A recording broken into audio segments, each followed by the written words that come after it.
Hi Lumineers, welcome back to the Lighter Side Show. I'm your host, Jamie Butler, the Everyday Medium. And today we have a wonderful guest, Dr. Karin Louise. Yay! Everyone! And as usual, Lumineers, if you've been a listener before, you know the rhythm. I'm going to dive into some house notes first before we get to all the wonderfulness that Dr. Karin is bringing to the table today. And just to let you know, guys, it is Dr. Karin, and the way she taught me how to say it was... Like car in the garage. Boom. Yeah. Never forget it from Stick here right on here. out. Karin. Correct. Yeah. Not yeah. Karen. Not Karen. It's German. Karin. I didn't know it was German descent. My mom's from Germany. There we have it. Yeah. Makes me stand out. It does, and I like that. Yeah, me too. There are other things that make her stand out as well, and we're going to get to that when we talk about the labels we choose to believe in. All right, but before then, if Lumineers, you would like to participate in a live public channeling, we do it every month at the Center for Love and Light here in Atlanta, Georgia, and you can check out that schedule and topics and I think which spirits are coming at jamiebutlermedium.com. Also, that is the same website that has all the classes and workshops and great things that I'm doing around the world, because we're going to be hitting England, hopefully in July. Can I say that out loud right now? It's in the works. It's in the Awesome. works. And we'll have a link posted to the movie, The Creative Play of Consciousness, that I was so lucky to participate in. I'm so excited about that So one. incredible. Yeah. I'm still It's watching huge. the credits, guys. I don't know if that's ever Huge. going to go away. Yeah. Just keep watching. And we have advanced mediumship class happening the weekend of March 24th. So if that's something that you're looking for and you want to create a business out of what you're doing spiritually, it's a great place to go. So without further ado, let's dive into the labels we believe in. Because God, is that vast. Mm-hmm. So Dr. Karin is with us, and you are a psychotherapist. Mm-hmm. How long have you been doing this? I've been doing this, like 10 years, in and out of different kind of specialties. But right now I'm in the spiritual realm, and I've kind of refocused since things have kind of changed for me.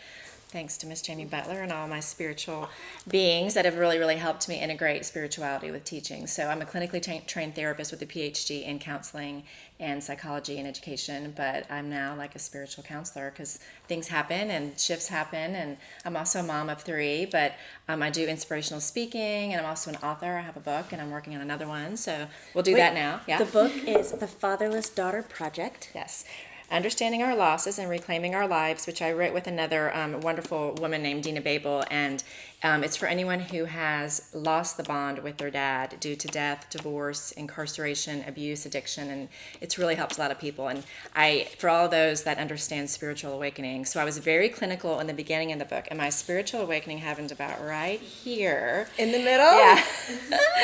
So the second half of the book is really filled with super spiritual stuff woven in with clinical stuff. So anyone that's still having daddy issues and that's dealing with, the after effects of not having a bond with your dad, I'm really proud of this book. It's published with Penguin Random House, and it's done really well. So pick it up if you still have stuff. You guys have been touring and lecturing and even doing some workshops with the book title as well.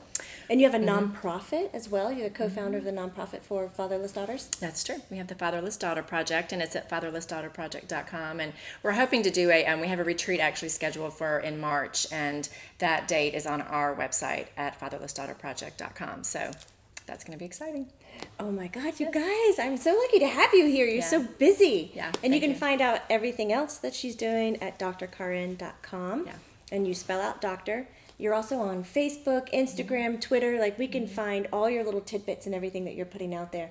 And I really love your Facebook posts. Thank you.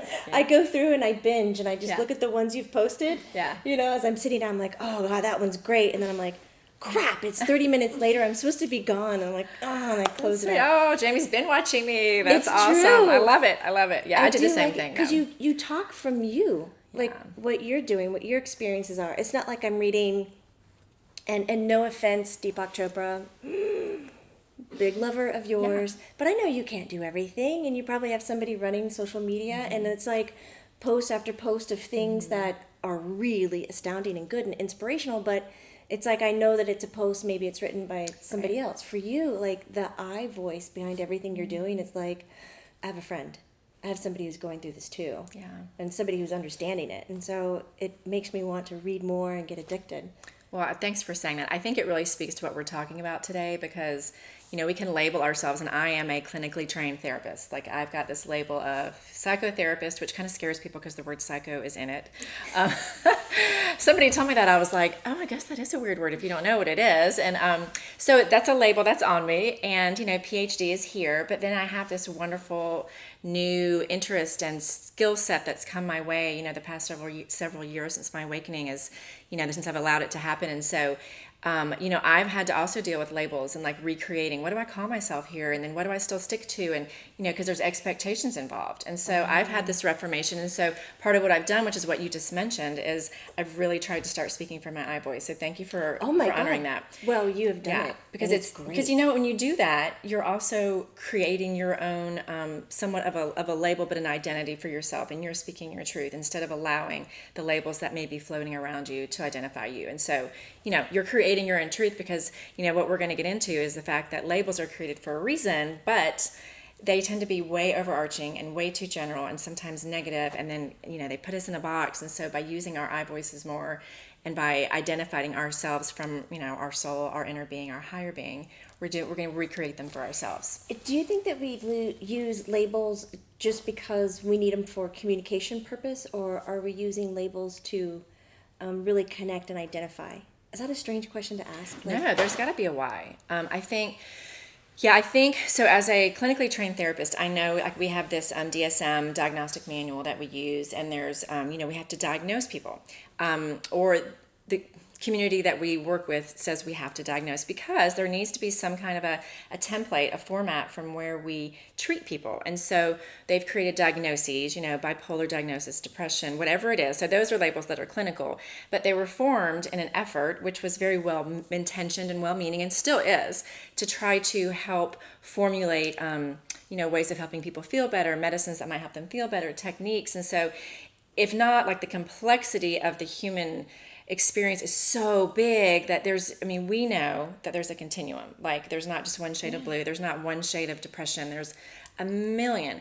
But clinically, just to defend the reason why they're there is because they had to have somewhere to stand on and had to have something, to lean off of and to get the insurance companies to pay for. And so there's a lot of that, it's true, that goes on. But the shame of it is then it puts labels on people and it boxes them in, and we become really driven by that. I've had several readings where clients will call in and they say, well, I'm under a therapist's care and they say I am XYZ. Mm-hmm. And their question following that is, am I? Like right. They're looking for some validation because they can't find the connection to it. Yeah. So it's interesting. It's a way to organize, really, but it might not be that accurate blue label. It might be blue periwinkle, right. On a spectrum of something else. Mm-hmm. But when we hear it as people, we're like, oh, you're saying it's blue? It's blue. Right. It's not a variation of. So do you have ways or techniques in helping people get beyond and like understand the grayscale?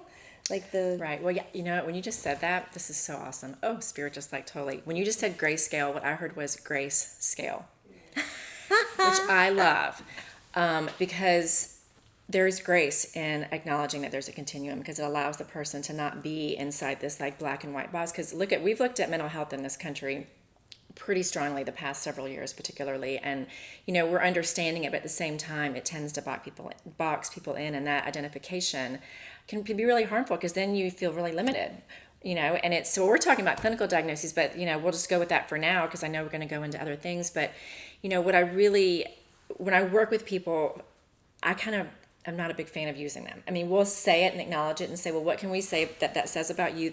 So what's your experience? And we don't say I have bipolar. What people tend to say now is I am bipolar. They use the words like I am a person that has bipolar, or I have bipolar experiences. So I go more into, let's talk about how this is feeling for you. Like, what is it?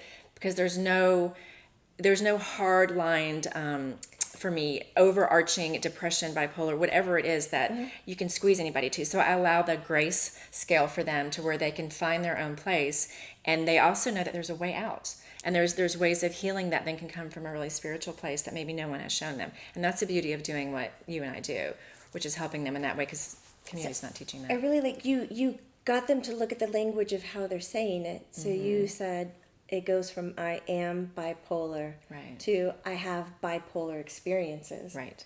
All of a sudden, it's not the I am, my foundation, what I've made of, what I'm carrying. So, like, you do this in your sessions where you get them to communicate it in a way where then it's malleable. Like you said, they get a way out. Yeah, because you're exploring it. That is Yeah, and you're so taking wonderful. it apart, because if not, it's just like this heavy blanket, and it almost, I don't want to say it's an excuse. It becomes a limit for them, because then they Right. walk in the room, I am this, and then what you are saying is, therefore I can't be this. Therefore I'm only limited to going this far. And it's like, well, let's talk about the experience and give you your own, like, we won't even need a label. Let's just describe it. Let's do an exploration of what you're actually experiencing around it. Let's talk about the emotion of it. How is it interfering with your life? Like, what's happening to you? And let's take this out of the room and instead discuss your experience. And then, find ways of doing a whole body connection where we can find a way out of what's really holding them out of being their authentic self. Okay, so have you done practices in therapy in both ways? Like, I'm Oh, yeah.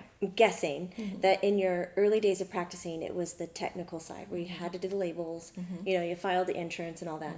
And now you've made this shift into approaching therapy from many different angles. Like you said, integrated therapist.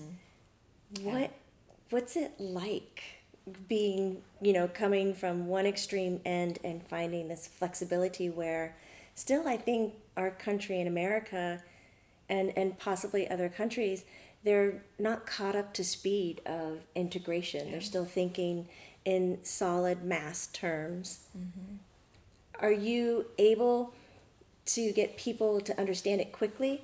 I mean, do you find that you also have to teach the family what you're doing or how you're approaching therapy? Do you have to teach their doctors how you're approaching? Like, are you running into brick walls? You have to basically unlearn. I mean, I know it's like, we tough. talk about, I know you and I have talked so much about in your teachings that and how we've been so ingrained with the labels. And yes, I mean, I don't do that much work with their doctors. I help them if I will have a discussion, but I really want that person to find a foundation within themselves where they believe it so strongly that we're going to spread it, but it is tough to do because when someone's, especially when they've been raised with it, everyone's like, oh, I'm so ADD, I can't do this, I can't do that. But let's talk about what that looks like for you, and let's not let that limit you. Let's talk about, like, how is that getting in the way, and especially with relationships. I mean, that's the big one. How is this interfering, or how do you see yourself limited as a professional? And so, yes, as far as like the people in the workplace, the doctors they're working with, the family members, let's change our language around how we're looking at this. Let's stop putting this label on you and saying that it's going to interfere or somehow create then an expectation that we're just going to go this way and we're going to work here. Let's talk about how we can be malleable and work from the things that are specific to you. Like, what makes your heart beat faster in a good way? Like, where are you excited? Like, what makes you feel aligned? And let's ride the wave of, positive stuff in your life and try to make that win.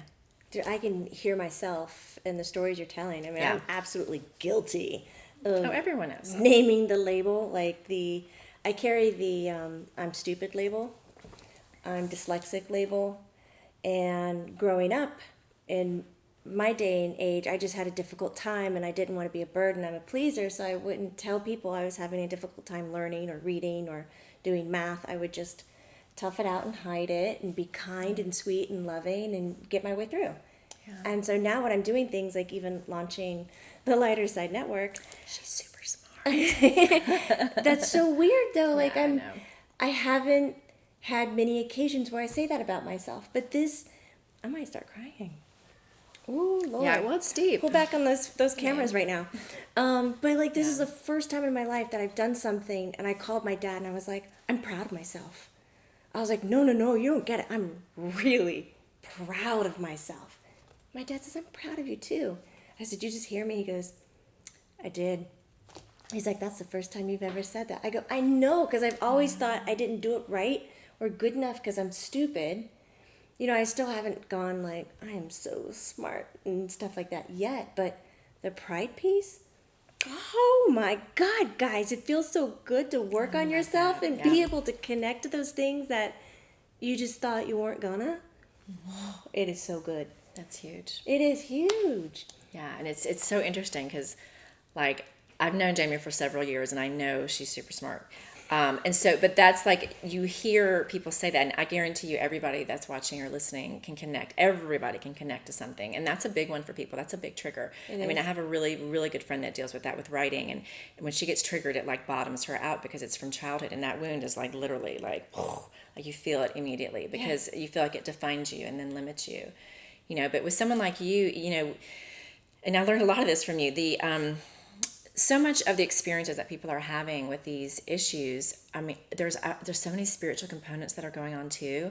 It's like, well, let's look at why, like the dyslexia for you. I mean, I know you had like all this other stuff going on, and someone that maybe have really extreme emotional experiences, or someone that may not be able to attend to things and be labeled ADHD. Let's look at why, like what is actually, like something's happening in you that's probably really supercharged that we can give grace to, that will explain this, that's coming from like a whole body level and mostly a soul level, that's just not being explained in our culture through diagnoses. Oh my God, are you working with children? Yeah.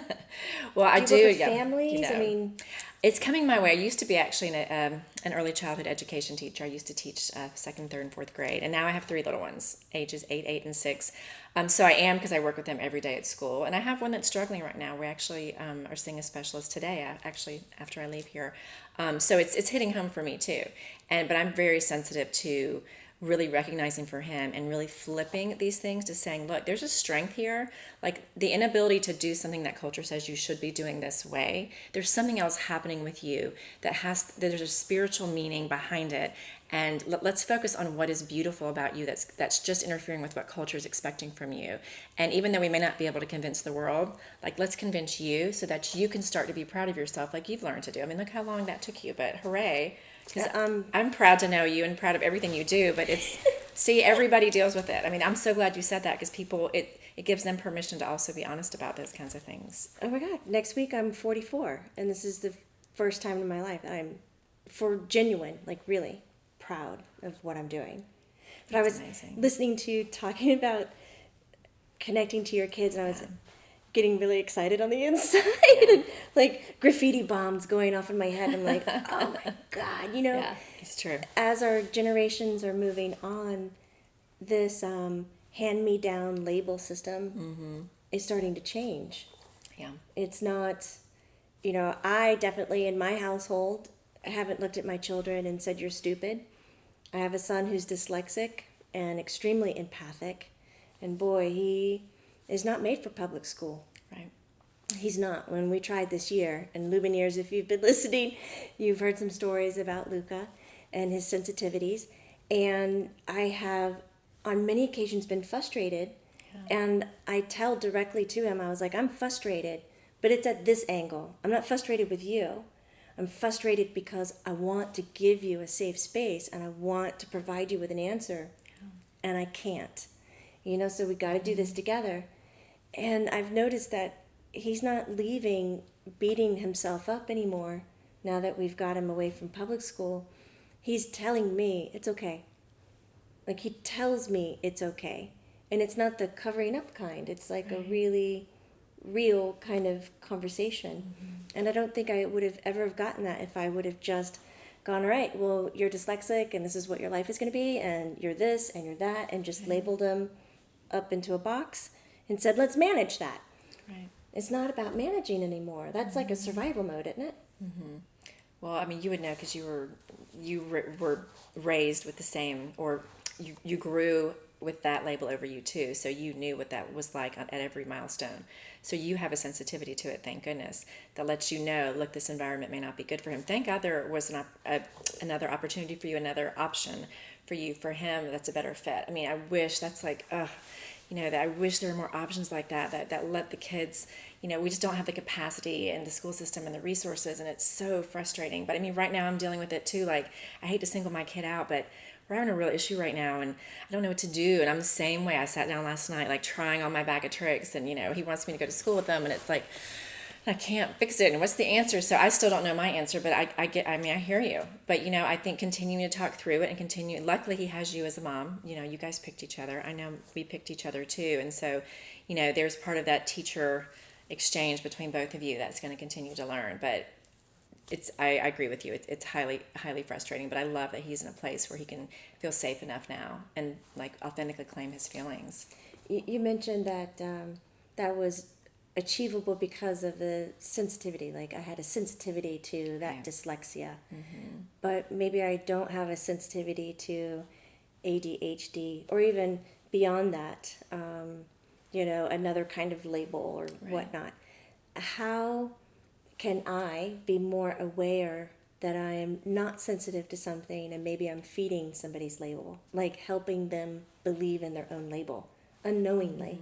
I mean, Yeah, I think, I'm to be aware when a label or diagnosis or some overarching word comes up, where we automatically make assumptions, because what happens is is that when the bell in our head expectations. needs to go off? Well, it would be nice. Wouldn't that be great? I mean, I wish I could say, yeah, you know what, Don't sound the bell do it. for everything. I mean, if you see any post of mine that's personal, like my pet peeve is people that are judgmental and that immediately make assumptions and expectations, because it's happened to me. I mean, people like see me or they know something about me or where I've been, and all of a sudden, I mean, everyone goes through that, feeling misunderstood. I mean, it's a very universal feeling. And so, I would beg people for the grace. I stopped because I don't know if beg's a strong word, but it kind of wants to come out, like to give people the grace of just stepping back and, hearing the story. That for me is huge, because I need that from people. Like as much as you want to be heard, as much as you don't want a label or, the one bad day that you had when the person saw you scream at your kid in the Target parking lot and all of a sudden you're like the bad mom. You're the bad yeah, mom. I know we've all done, I look up and someone's standing there and I'm like, no, 95% of the time I'm really great. They saw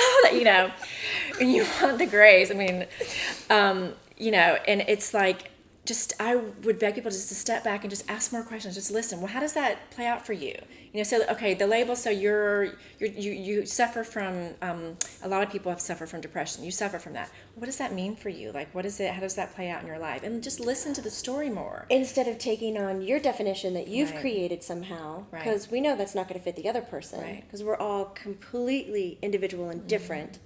So then asking the questions and listening to the story to learn their definition. Oh yeah, I mean it's so beautiful to do that, because then you're giving them not only permission to be truthful and to share, but you're letting them open up, and in that I think can come more opportunities for both parties to grow, and you can unhinge those labels that lock us up inside those boxes, which nobody wants.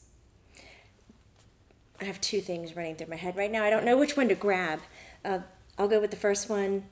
Assumption and expectation. Right. That's the alarm. That's the bell that happens. And then you provided some techniques like listening.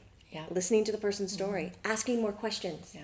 And then you can create your relationship with that, whatever's happening. Not necessarily creating a new label, but a relationship with.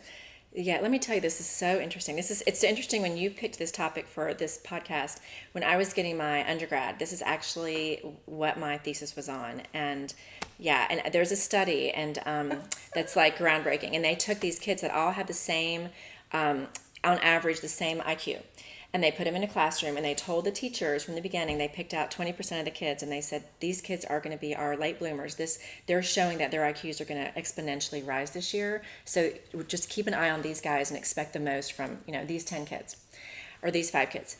They showed at the end of the year, even though they all had tested actually pretty much around the same medium IQ, the ones that were expected to be the late bloomers, actually their IQs went up by 5 to 6 points by the end of the year, and the other ones stayed the same.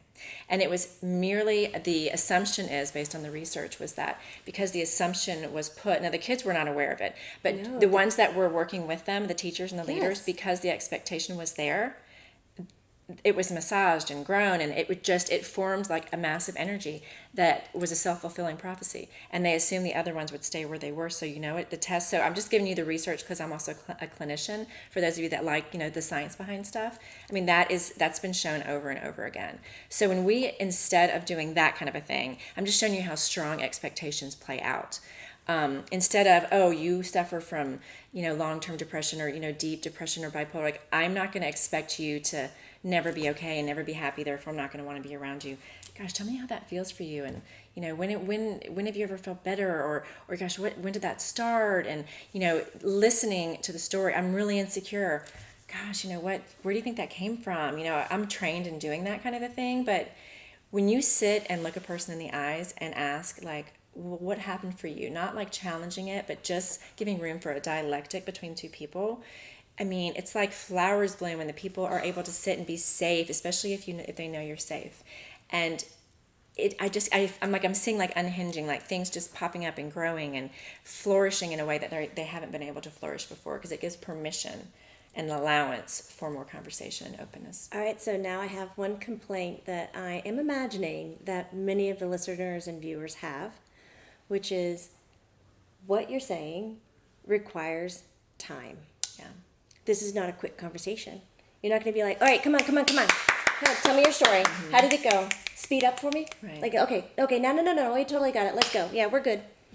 No, you're talking about chilling out, really getting to the source of it, and really listening. Yeah. And I think a lot of us in our culture and our society, we don't know how to do that. Yeah. We have been trained now for year after year after year to keep the momentum going. That if you're slow, you're lazy, or you don't have a direction. So how are we going to get our heads to kind of agree that when we hear the assumption and expectation that it's okay, hey, you're going to be okay to take the time to invest in this. It's not going to be lost time. Yeah. Is It's that so like stepping beautiful. away from ego too? Yeah. Oh gosh, all this is stepping away from ego. Yeah, because it's giving permission for something new, and it's putting the soul first, and it's honoring the person. And I know we don't all have time to sit and do that, but it's even if you say to the person, how about we just not use that label? Like, we know that's an experience you've had. I'm not going to expect you to be that way. You can start there. Like, that's a very simple. If this is an important person in your life, you can start with that. Like, you know what? I just watched this podcast, and I know that things can be different. So how about we just say you have depressive or angry or whatever experience is, instead of putting that label on you, and just see where it goes. And then as time goes on, as you're sitting down and having time together and connecting, block off that time if you really want to invest in this person and have that conversation and let those conversations come. And being present, I mean, it's huge, and it's hard to carve out. It is, but if it's someone that you genuinely care about, or if it's yourself and you need that from other people, ask them to watch this and ask them to sit down and give you some time, because people are really afraid of diagnoses, because number one, they don't really know what they mean.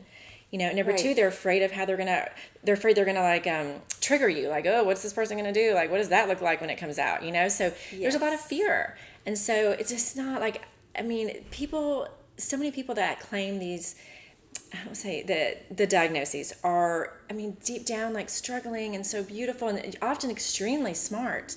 And, they've learned how to contain it, but to have someone sit in their presence and really hear their truth and allow them to explore that and be understood. I mean, that's what we all want. Oprah used to say that all the time. Everyone just wants to be understood. That's why her show did so well, And so by giving that to each other, it's a huge gift. I feel like every time we say the name Oprah, we have to go light a candle somewhere. Pay homage. Yeah, it's true. Give. Yeah, she did pave the way, for sure. For a lot of things, which very grateful. So in the act of slowing down to have a conversation, do you have any tips for the hurry it up mind? The like I touched on it briefly a second ago, but the kind of thing in the back of your head says, yeah, that's their stuff. Like, you got it when they said it the first time. Is there some kind of coddling or attention that we can give our own mind just to, get it to shush? Yeah, I think I just posted the other day that we should want, as much as we want to be understood, we should also want to understand. And I know, because we are so fast-paced here, and, I think that what we do to ourselves too, because I have friends that claim the ADD diagnosis. I've been diagnosed with it before. I mean, whatever. I understand it now as like a benefit, because you can tend to 100 things at once.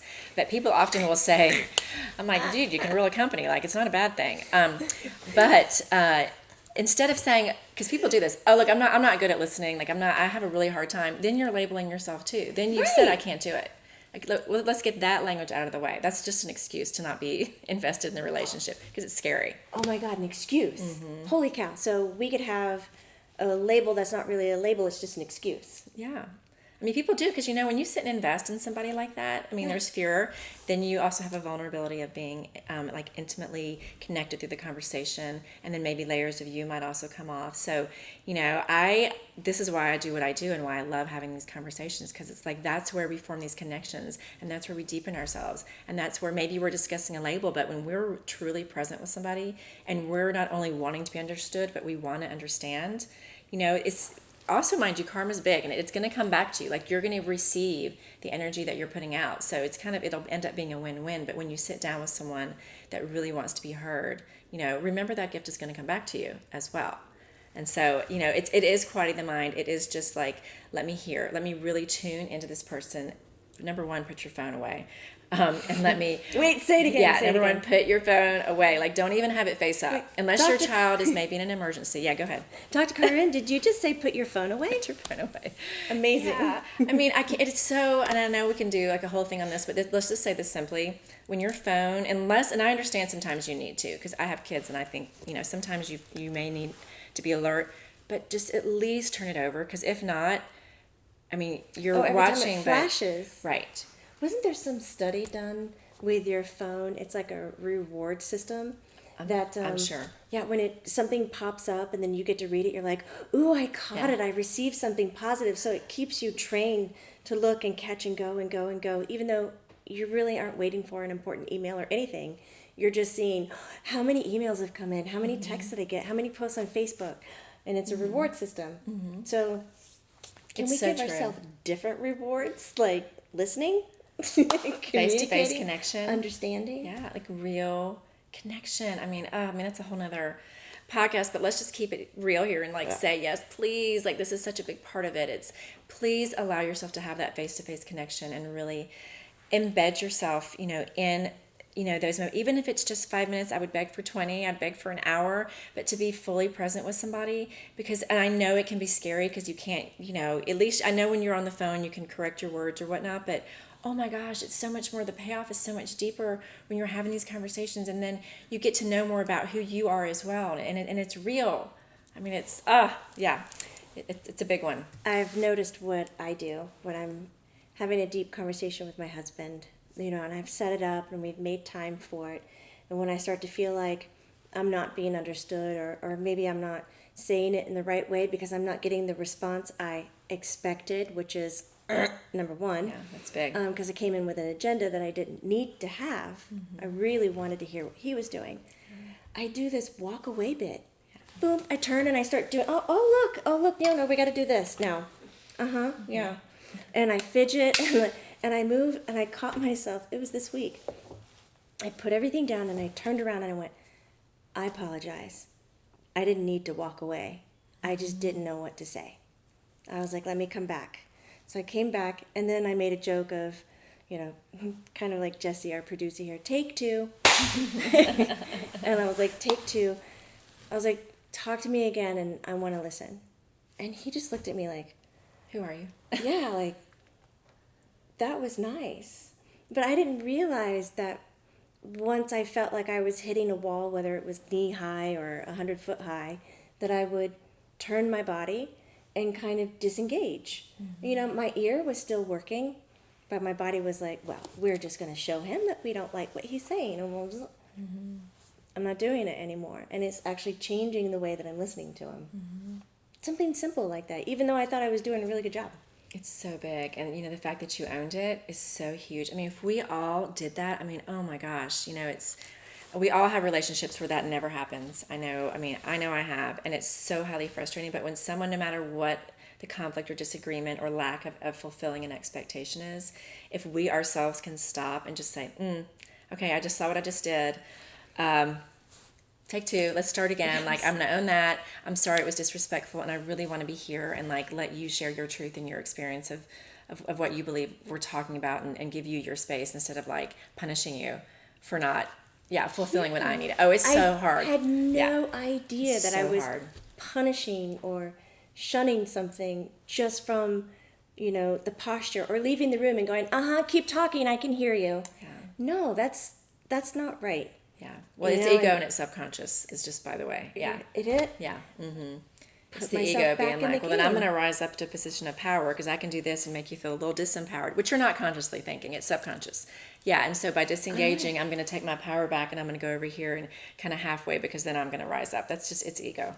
So yeah, when we recognize the ego is getting in the way and it's trying to make us do this, when we realize and we really need to be here, because the relationships that are going to work the best are, I mean, oh my gosh, if you can stay here more than keep doing this, I mean, it's, oh my gosh, I mean, that's beautiful. I mean, it's magic happens. Amazing. And the thing that caught me was the expectation that I acknowledged I wasn't hearing what I thought I wanted to hear, and that made me stop. But come on, I mean, life's moving so fast. I'm not catching all those little things. Right. How are we, like, I mean, I enjoy being a perfectionist, so when I acknowledge something or learn something, I want to apply it to every part of my life. But then I'm not getting everything done because I have to move so slow to communicate well, to listen better. I have to give myself to the moment and not think about, crap, the bank is already closed. It's 4:00. You missed that one. Yeah. And you won't do it tomorrow, so now you got to find somebody. And then I thought, gosh, there should be like an Uber bank service where they come to your house and they pick up those deposits. You know, and then my head goes, oh, well, you can actually take a picture of it on the phone. Yeah. But I don't want to do that because I don't want to get hacked. And, you know, and then I go, monkey mind. That's so funny. And so, Yep. like, how is it when you're doing therapy with people, you know, where's this nice balance of, great, you learn something and you want to apply it, but it's not about consuming yourself with it.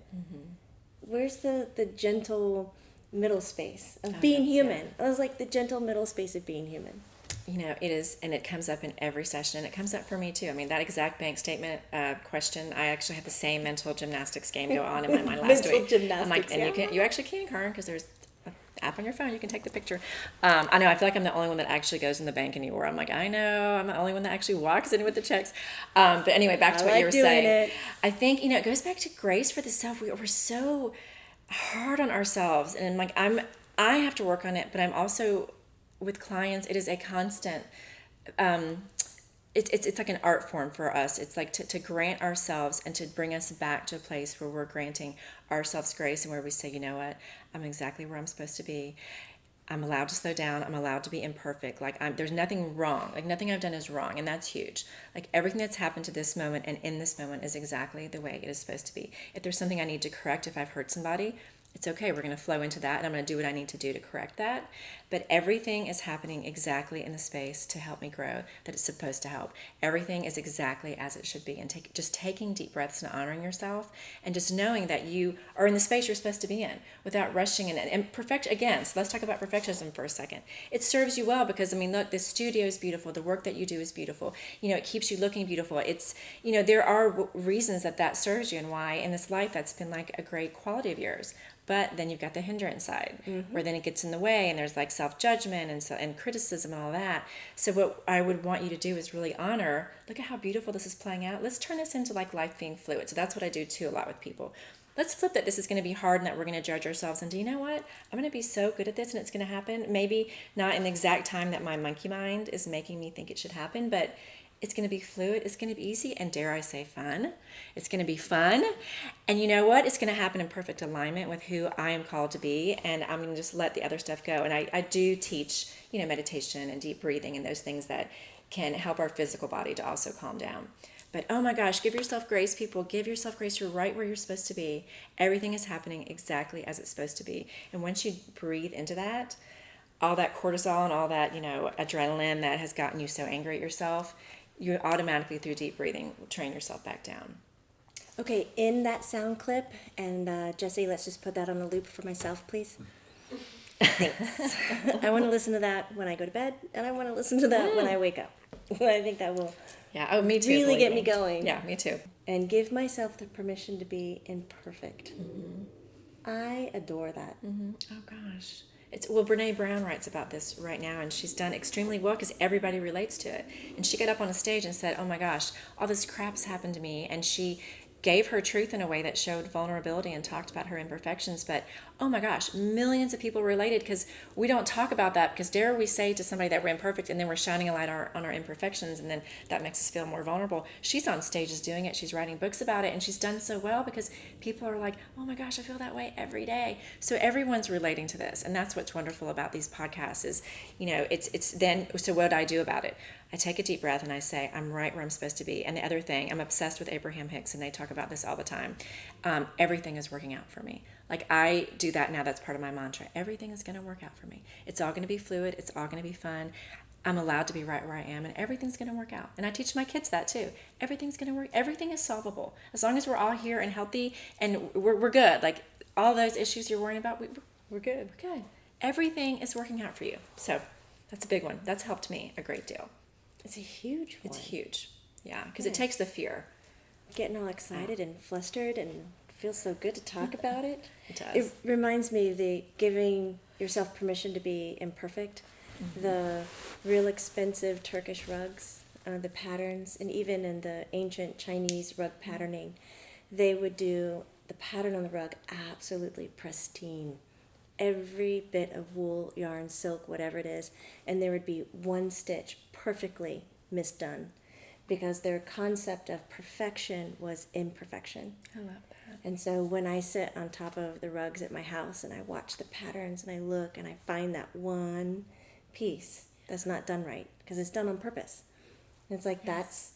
that's this. It's such a metaphor. It's so beautiful. And it's so hard in our culture. I mean, we get it wrong. We get it wrong over here in the Western world. I mean, that the capitalistic view of driving to perfection and working is so hard on us. It's so hard on our bodies and our minds and our spirit. It's hard on our children. It's hard on us as women, as men. And, to get this piece, like I really believe that our consciousness is shifting and that people are starting to get this, because, I mean, these conversations are happening. We're here. And once we allow for that grace, and we're allowing other people from that the same grace, and we're lifting these labels and recognizing that people are individuals that are, of course, imperfect. The work is never done. I mean, ever. And there's another one that I posted that I don't know which culture it is, but it was Eastern. And the image is a bowl that had a severe crack in it. It was an ancient bowl, and it had been filled with gold.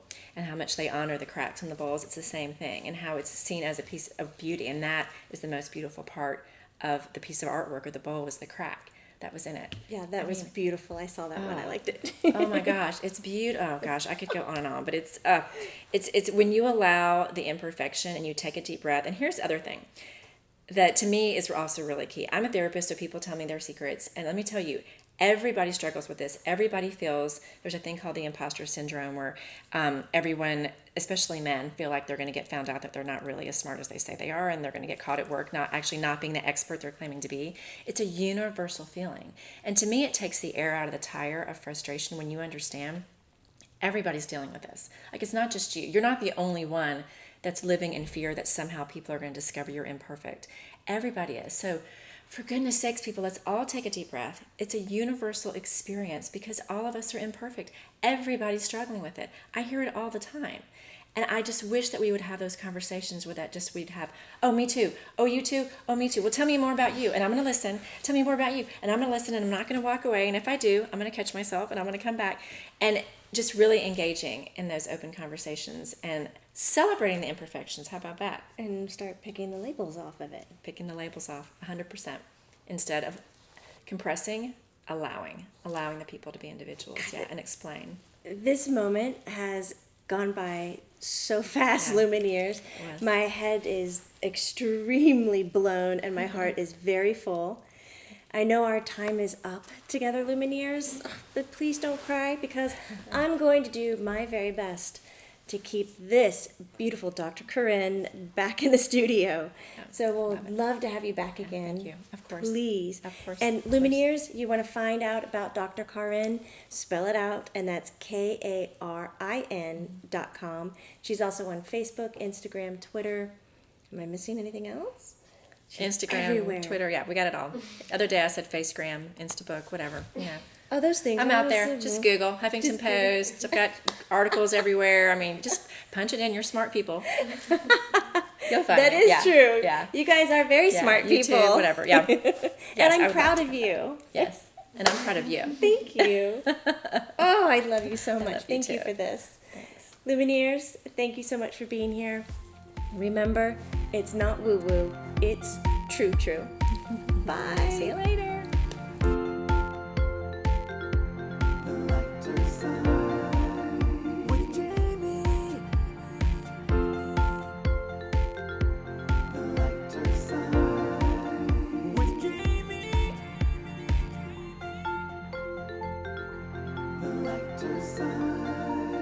With Jamie.